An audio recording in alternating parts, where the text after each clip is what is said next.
Subscribe பண்ணாதவங்க subscribe பண்ணுங்க. அப்படியே பக்கத்துல இருக்க பெல் ஐகானையும் பிரஸ் பண்ணுங்க. திருக்கணித பஞ்சாங்கத்தின்படி வரக்கூடிய ஜூலை மாதம் துளாராசி என்பவர்களுக்கு என்ன மாதிரியான பலன்கள் நடக்க காத்திருக்கு அப்படிங்கிற விஷயத்த இந்த பதிவுல பார்க்க போறோம். முதல்ல இந்த மாத துவக்கத்துல என்ன கிரகநிலைகள் துளாராசிக்கு இருக்கு அப்படின்னு சொல்லி பார்த்துட்டீங்க அப்படின்னா, ராசிக்கு 5ஆம் இடம் அப்படின்னு சொல்லக்கூடிய பூர்வ புண்ணிய ஸ்தானம் புத்திர ஸ்தானத்துல ராகு பகவான், ராசிக்கு 6ஆம் இடத்துல சனி பகவான். சனி 6ஆம் இடத்துல இருக்கிறது நல்லதுதான் துளாராசியை பொறுத்தளவுக்கு. ராசிக்கு 8ல் செவ்வாய் அப்படின்னு சொல்லக்கூடிய இருக்கும் சனியோட பார்வையில் இருக்கு. ஸோ அதை நம்ம கவனிக்கக்கூடிய ஒரு விஷயமா இருக்கு. ராசிக்கு 9ஆம் இடமான பாக்கியஸ்தானத்துல 11ஆம் அதிபதி அப்படின்னு சொல்லக்கூடிய சூரியன் போய் அமர்ந்திருக்காரு. அது ஒரு நல்ல விஷயம்தான். ராசிக்கு 10ஆம் இடத்துல குரு பகவான் உச்சம் பெற்று கூடவே புதன் சுக்கிரன், இங்க புதன் வக்ரமா இருக்காரு. ராசிக்கு 11ஆம் இடம் அப்படின்னு சொல்லக்கூடிய லாபஸ்தானத்துல கேது பகவான் அமர்ந்திருக்கக்கூடிய ஒரு சூழ்நிலை. ஸோ இதுதான் இந்த மாத துவக்கத்தில் இருக்கக்கூடிய கிரக நிலைகள். மேலும் இந்த மாதத்தில் நடக்கக்கூடிய கிரக பயிற்சி என்னென்ன அப்படிங்கிறத பார்க்கலாம்.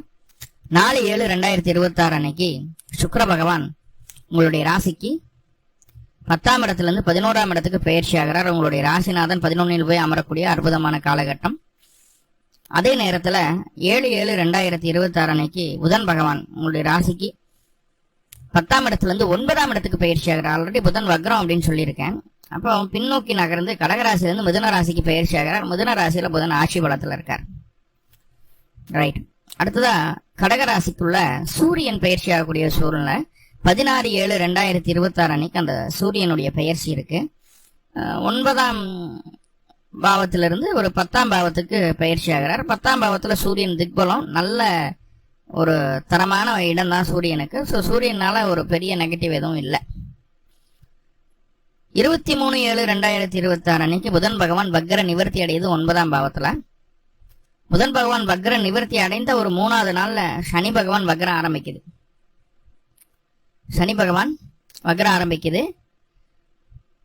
இது எப்படின்னா, திருக்கணித பஞ்சாங்கத்தின்படி, வாக்கிய பஞ்சாங்கத்தின்படி இப்பதான் பயிற்சியாசன் வேற ஒரு நியூஸ்.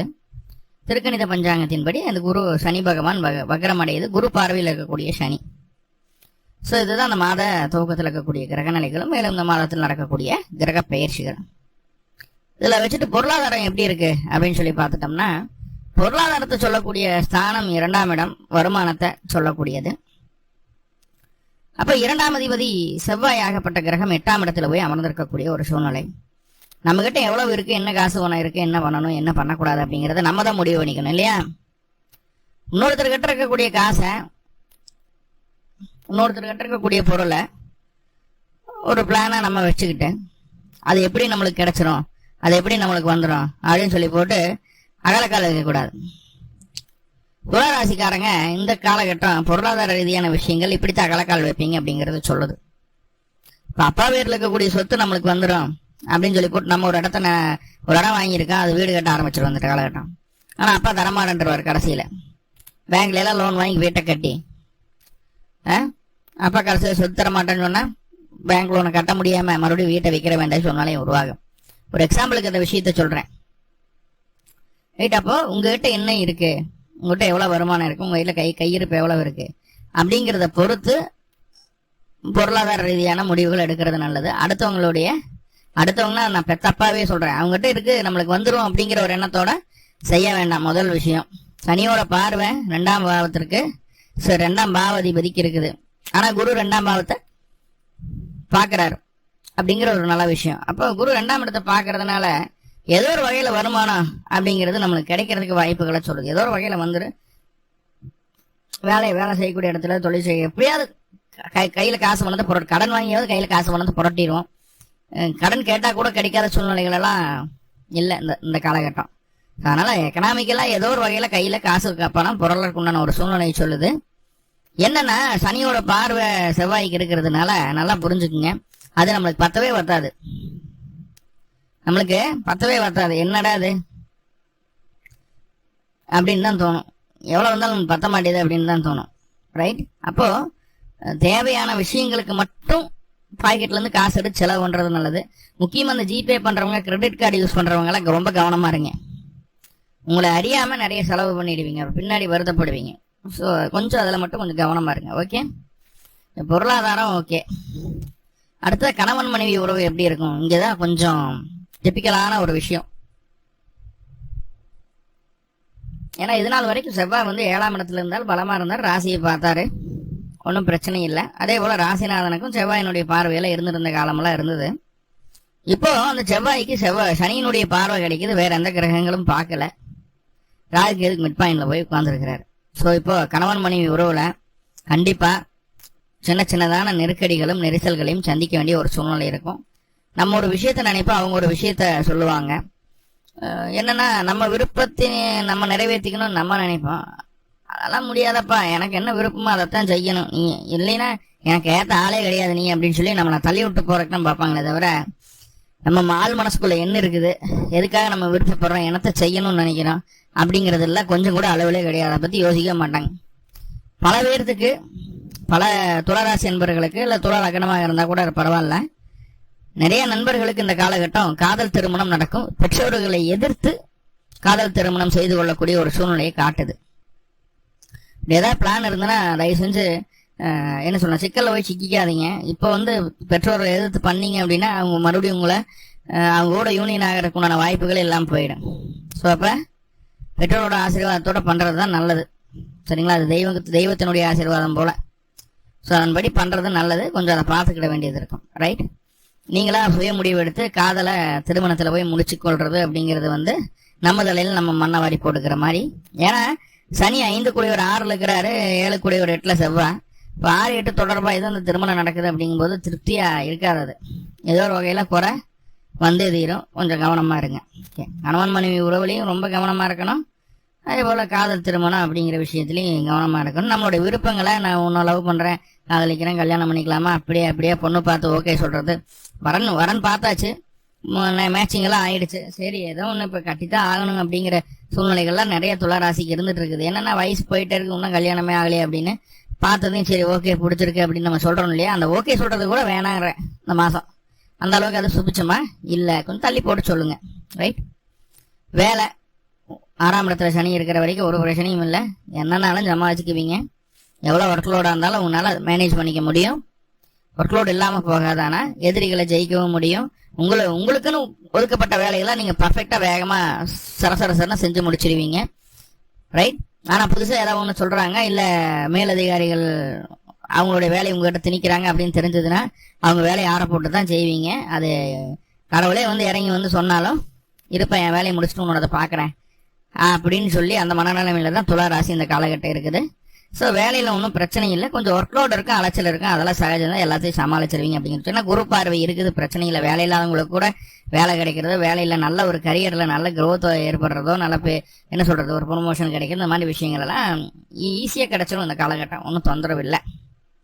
தொழில் பண்ணக்கூடிய நபர்களுக்கு அப்படின்னு சொல்லி பார்க்கும்போது உங்களுடைய 10ஆம் அதிபதி யாருன்னா சந்திரன். எப்பவுமே தொழில் அலைச்சல்கள் போகிறது பிடிக்கிறது எல்லாமே இருக்கும். தொழில் சார்ந்து புதிய மாற்றங்களை இந்த மாதம் கண்டிப்பாக செய்வீர்கள், அதில் எந்த காம்ப்ரமைஸும் கிடையாது. தனிச்சு நின்று உங்களுடைய முன்னோர்களுடைய தொழில் எடுத்து பண்ணுறீங்களா, இல்லை நீங்களா புதுசாக ஒன்று உருவாக்கி நீங்களா படிச்சுக்கிட்டு சுயதொழில் பண்ணிட்டு இருக்கீங்கன்னா அது பிரச்சனை இல்லை. என்னன்னா இங்கே ஒரு தொந்தரவு, சுயதொழில் பண்ணக்கூடிய நபர்களுக்கு பார்ட்னர்ஷிப்பில் தொழில் பண்ணிட்டு இருக்கீங்க அப்படின்னா அங்கே தான் பெரிய ஒரு கொஸ்டின் மார்க். பார்ட்னர் கூட அந்த அளவுக்கு ஒரு சுமூகமான ஒரு சூழ்நிலை நிலவுவது அப்படிங்கிறது வந்து பெரிய கேள்விக்குறியா இருக்குது. தனித்து செயல்பட்டா பிரச்சனை இல்லை, பார்ட்னரோட பண்ணும்போது எந்த அளவுக்கு நீங்க பென் பண்ணி போறீங்களோ அந்த அளவுக்கு பென் பண்ணி போங்க. அப்பதான் தொழில்ல ஒரு சீரான ஒரு வளர்ச்சி உண்டாகும் அப்படிங்கிற சொல்லுது. இந்த மாசம் அப்படிதான் இருக்கு, கொஞ்சம் அட்ஜஸ்ட் பண்ணி தான் போகணும். ஹவுஸ் ஒய்ஃப்கெல்லாம் எப்படி இருக்கு அப்படின்னு சொல்லி பார்த்துட்டா பாருங்க, உங்களுக்கு எல்லாமே சாதகமா இருக்கிற மாதிரியான ஒரு மனநிலைமை முதல் 4 நாளைக்கு இருக்கும். அதுக்கப்புறம் சுக்கிரனுடைய பெயர்ச்சி ஏதோ நோக்கி போறதுனால எதுவுமே நம்மளுக்கு வேண்டாம், எந்த ஆடம்பரமும் வேண்டாம், சிம்பிளா நம்ம வீட்டில் தான் இருக்கிறோம், பிடிக்கிறோம், நம்ம வேலையில் செஞ்சு நம்ம பாட்டுக்கு இருக்கலாம், அது ஆசைப்படுறது இது ஆசைப்படுறது எதுவுமே வேண்டாம், அவசியமே இல்லை. கணவர் நம்ம கிட்ட பேசினா பேசாட்டி என்ன, பெற்றவங்க பேசினா பேசாட்டி என்ன, மாமனார் மாமியார் பேசினா பேசாட்டி என்ன, நம்ம உண்டு நம்ம வேலை உண்டுன்னு இருக்கலாம் அப்படிங்கிற ஒரு மனநிலைமை வந்துடும், கண்டிப்பா வந்துடும். தனிமையை அதிகமாக உணரக்கூடிய ஒரு சூழ்நிலையை சொல்லுது. அதே நேரத்தில் வந்து தனிமை ஒவ்வொரு பேர்த்துக்கு வந்து வலிக்கும் இல்லையா. இந்த காலகட்டம் தனிச்சு இருக்கிறதே ஒரு சுகமான ஒரு உணர்வா நீங்க பாப்பீங்க. துளாராசி ஹவுஸ் ஒய்ஃபா இருக்கும், ஆணா இருந்தாலும் பெண்ணா இருந்தாலும் இது பொதுவான விஷயம். ஆனா ஹவுஸ் ஒய்ஃபா இருக்கிறவங்களுக்கு அந்த தனிமை அப்படிங்கிறது வந்து ரொம்ப ஈஸியா கிடைக்கிற விஷயமா இருக்குது. அதை நீங்க உணருவீங்க, அதுல சந்தோஷமும் படுவீங்க. ஆள் மனதில் இருந்த பல கரைகள், பல கேள்விகளுக்கு பதில் கிடைக்கும். ரைட்.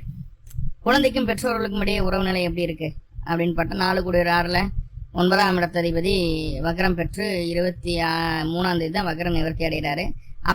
அப்பா உங்களுக்கு சாதகமா இருக்கிறதுக்கு வாய்ப்புகளே இல்லை. நீங்க அவங்களுக்கும் ஜாதகமா இருக்கிறதுக்கு வாய்ப்பு இல்லை. தாயாருக்கு உடல்நல தொந்தரவுகள் வந்து போகும். தாயாரனுடைய உடல் ஆரோக்கியத்துல மட்டும் கவனம், ரொம்ப ரொம்ப கவனம் வேணும்.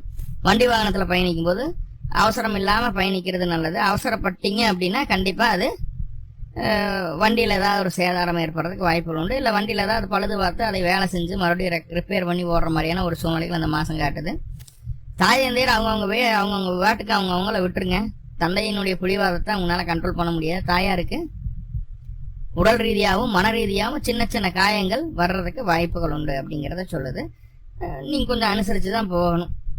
நம்மளுக்கு என்னென்ன இருக்கக்கூடாது, ஆனா நம்மளுக்கு என்னென்ன இருப்பீங்க இந்த மாசம், அந்த மாதிரியான ஒரு சூழ்நிலைகளை தான் காட்டுது.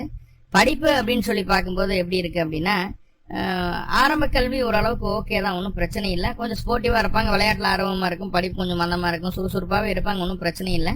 ஆனா உயர்கல்வியில மட்டும் எதை தேர்ந்தெடுக்கிறது அப்படிங்கிறதுல சுய முடிவுகளை தவிர்த்துக்கிறது நல்லது. அது சார்ந்த விஷயங்கள்ல, அது சார்ந்த டிபார்ட்மெண்ட்ல இருக்கிற ஆளுகளை சொல்லக்கூடிய கருத்துக்களை கேட்டு செய்யறது நல்ல விஷயமா படுது. ரைட். ஆரோக்கியம் ஆல்ரெடி சொல்லிட்டேன். ஆரோக்கியம் ரொம்ப ரொம்ப கவனம் வேணும் இந்த காலகட்டம். வயிறு சம்பந்தமான தொந்தரவு, இருதயம் சம்பந்தமான தொந்தரவு, கைகால் மூட்டு வலிகள் துலா ராசிக்கு இயல்பாவே வரும் இந்த காலகட்டம். 4ஆம் அதிபதி 6ல் போய் உட்காந்துட்டாரு. என்னன்னா இதுதான் பிரச்சனை என்ன ஏதுங்கிறத இப்பதான் ஃபைண்ட் அவுட் பண்ணி அதுல இருந்து ரெக்கவர் ஆகிறதுக்கு உண்டான சரியான ஒரு மருத்துவ முறை இந்த காலகட்டம் கிடைக்கும். அது ஒரு பிளஸ்ஸா இருக்குது. இனிமேல் அதிகரிக்காது, இருக்கிறத குறைச்சிக்கிறதுக்கு உண்டான வழி கிடைக்குது அப்படிங்கிறத சொல்றது ஒரு குட் நியூஸ். நோய் எதிர்ப்பு, கடன் அனைத்துமே உங்க கட்டுக்குள்ளதான் இருக்கும். பெருசா உங்களை மீறி அது போயிடாது அப்படிங்கறத புரிஞ்சுக்குங்க. இப்போ நிறைய பாசிட்டிவ் போட்டா சின்ன சின்ன நெகட்டிவ் இருக்கு இல்லையா. நெகட்டிவா பாசிட்டிவா மாத்திக்கிறதுக்கு என்ன வழி? அருகில் இருக்கக்கூடிய முருகன் ஆலயங்களுக்கு சென்று முருகப்பெருமானுக்கு 2 நல்லெண்ணெய் தீபம் போட்டு வழிபாடு பண்ணிட்டு வாங்க. பிறந்த கிழமை அன்னைக்கு, பிறந்த நட்சத்திரத்தை அன்னைக்கும் பண்ணுங்க. உங்களுக்கு இருக்கக்கூடிய நெகட்டிவ் பாசிட்டிவா மாறும். மேலும் உங்களுக்கு நல்லதெல்லாமே நடக்கணும்னு சொல்லி எல்லாம் போல பரம்பொருளை பிரார்த்தனை பண்ணிட்டு இந்த பதிவை முடிச்சுக்கிறேன். மேலும் தகவலுக்கு எங்க சேனலை மறக்காம சப்ஸ்கிரைப் பண்ணுங்க. நன்றி.